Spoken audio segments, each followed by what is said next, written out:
Good afternoon. It is so wonderful to be back in North Carolina, and I just want to thank you, everyone. Vanessa, your story is extraordinary, and thank you for all you have accomplished. You are truly a role model for so many. And Dr. Anthony Clark, I want to thank you for the warm welcome. It is truly an honor to be with North Carolina's own EPA Administrator, Michael Regan, with my longstanding friend, Governor Roy Cooper, and with Congresswoman Kathy Manning. You know, on January 20th, just hours after President Joe Biden and I took the oath of office, I stood in front of the Lincoln Memorial that evening, and I talked about what I call American aspiration. I talked about how in America, we not only dream, we do. We not only see what has been, we see what can be. We shoot for the moon, and then we plant our flag on it. And now we are already 90 days into our administration. And folks, we have seen American aspiration at work. We set a goal to get 100 million shots in arms in 100 days. And through the innovation of scientists, the hard work of manufacturers, and the determination of the American people, we will soon pass 200 million. We made a commitment to get checks directly to the American people. And to date, 159 million have been sent out, and more jobs have been created in the first 2 months of our administration than in the first 2 months of any other White House in history.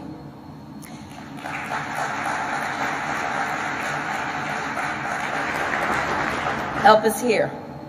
Help is here. And hope is here. And things are looking up. Schools are reopening. Businesses are reopening. Grandparents are seeing their grandchildren in person. We are delivering real relief.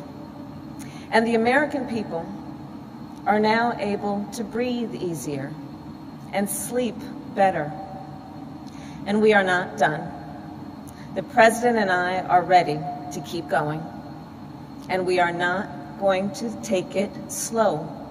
And we are not going to take it one step at a time. Nope. We are going to take a giant leap into the future.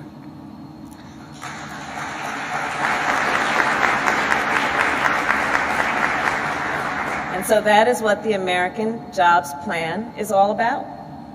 It's a once-in-a-lifetime, once-in-a-generation investment in America's infrastructure, in America's future. It is what the American people deserve.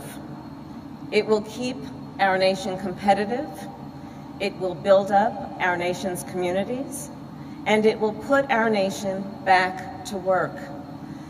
You know, as nearly 10 million Americans remain unemployed, more than 250,000 right here in North Carolina, the American Jobs Plan will create millions of jobs. It will be the largest jobs investment our country has made since World War II.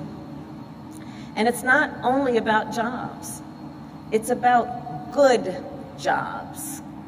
Good jobs for every worker. Good jobs for every worker everywhere. You know, over the years, folks here in Greensboro have shown me around their hometown with great pride about where they're from. And too often, though, and we've seen this around the country, too often, though, opportunity knocks from far away, and their children grow up and have to move away.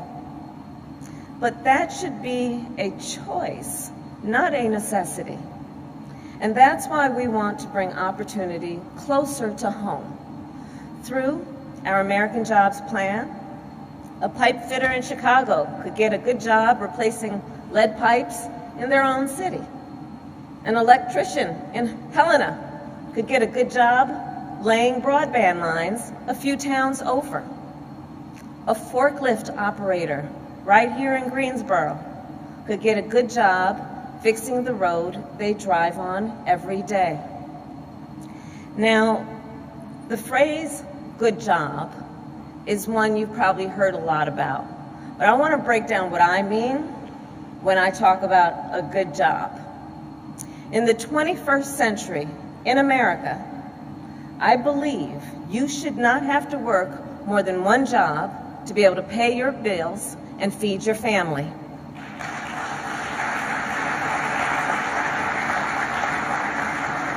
One good job should be enough. At a good job, you shouldn't have to worry about your safety. You shouldn't have to worry about whether you have the ability to get a good life, because you might have to go in debt for a diploma that promises a decent paycheck. It's pretty simple. A good job allows people the freedom to build the life you want, to reach as high as you want, to aspire. That's what a good job does. And good jobs are what the President and I will create with the American Jobs Plan. We will draw on the skills that millions of workers in our country already have. Just look at what's happening here. The skills of pipe fitters and electricians and welders, construction workers and factory workers and transit workers, and care workers too. And if you don't have those skills, or if you want to learn other skills, we intend to help you get them. The truth is, a lot of jobs out there require some education after high school. Let's speak that truth. The truth is that almost every job that will be a good job will require some amount of education after high school. But here's how I think about that. We can't just talk about higher education without thinking about what kind of training Americans need to get hired. Instead of simply framing it as higher education, let's create a variety of opportunities for education after high school. And for some, that's a training program or an apprenticeship to get the certificate they need to get the job they want. For some, that's a technical college, just like this one. And for others, it's a 4-year college degree. There isn't only one path to success. A majority of the jobs we will create through the American Jobs Plan will require at most 6 months of training after high school. And we're going to invest in workforce development in a big way. We're also going to create as many as 2 million new registered apprenticeship slots. And we're going to make sure that these opportunities are equally available to women as well as men.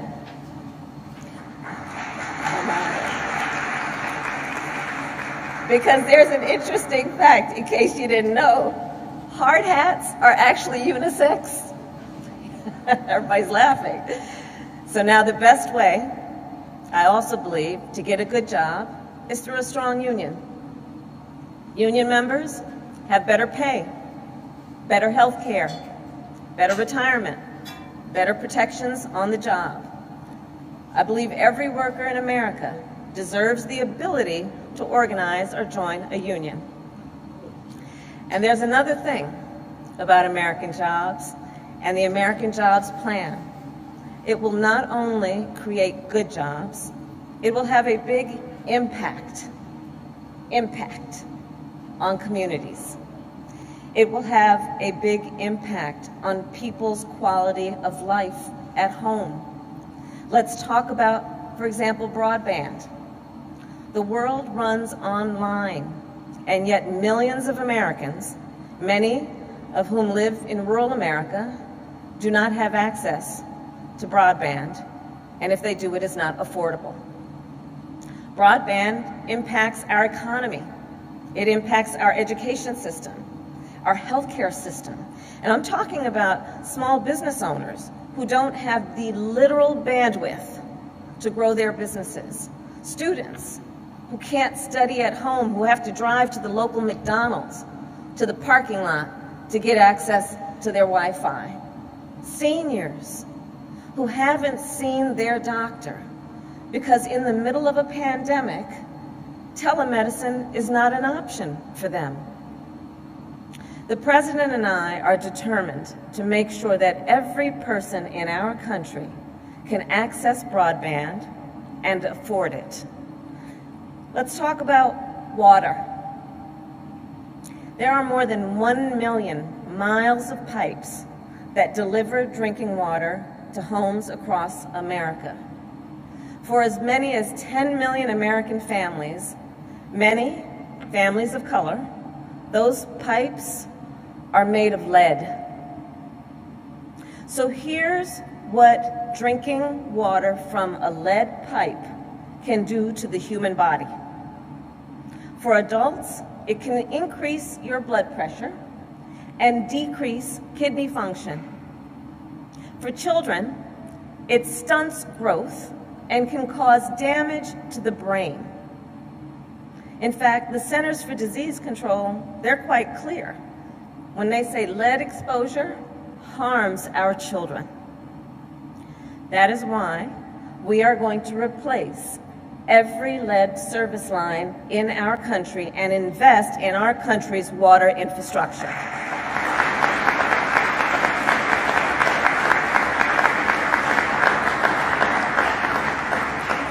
You know, at its root, I believe that infrastructure is about all the support systems that make our country work.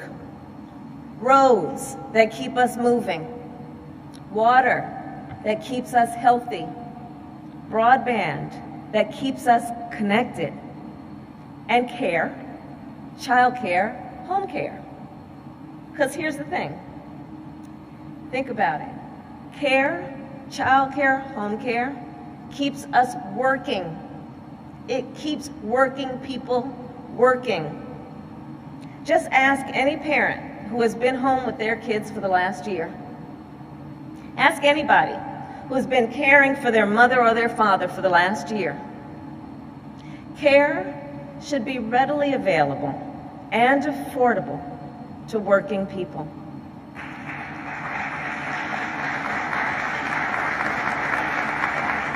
And caregivers should be paid fairly and treated with dignity and respect.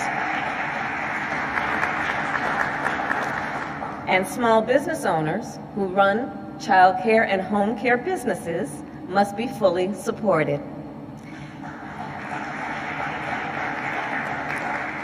Care infrastructure is a basic foundational support system for our nation. It is part of the infrastructure that allows us to be productive, to do the work that we must do, to be functional as a society.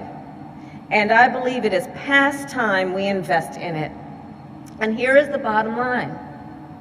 This plan, the American Jobs Plan, is not just about fixing what has been. It is about building what can be.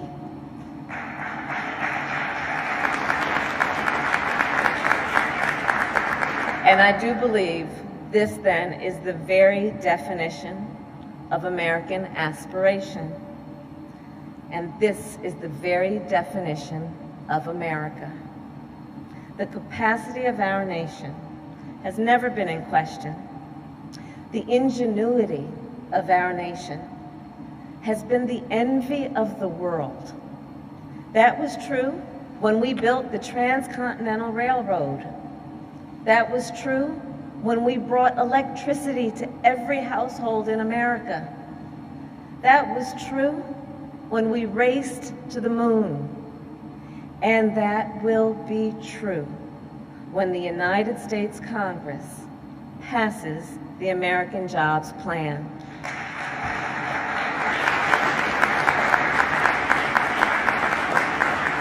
And North Carolina the President and I are determined to get this done. And like you, like Americans everywhere, we are not afraid of the hard work it will take. So, for all of that, I thank you, North Carolina. It is so good to be back. May God bless you, and may God bless America. Thank you.